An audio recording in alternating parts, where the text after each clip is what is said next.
எல்ஐசியில் மொத்தம் 40 கோடி பாலிசிதாரர்கள் இருக்காங்க.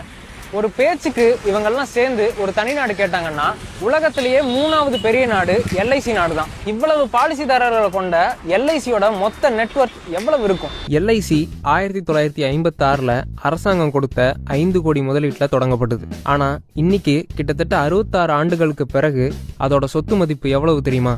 39,60,000 கோடி. இந்த அளவை புரிஞ்சுக்க நாடாளுமன்றத்துல நிர்மலா சீதாராமன் 2021-22 ஆண்டுக்காக தாக்கல் செய்த பட்ஜெட்டோட மதிப்பு 39 லட்சம் கோடி. எல்ஐசியின் சொத்து மதிப்பு அதை விட 60,000 கோடி அதிகம். 75 நாடுகளின் ஜிடிபியை விட எல்ஐசி சொத்து மதிப்பு அதிகம். எல்ஐசியோட மத்திய அலுவலகம் மும்பையில் இருக்கு. அதுக்கு கீழே 8 மண்டலங்களும், அதுக்கு கீழே 113 பிரிவுகளாகவும், அதுக்கு கீழே 2048 கிளைகளாகவும் இருக்கு. 2 பேர் மட்டும் வேலை செய்யக்கூடிய 2100 சேட்டலைட் பிரான்ச்சஸை சேர்த்து மொத்தம் 5000 அலுவலகங்களை கொண்டது எல்ஐசி.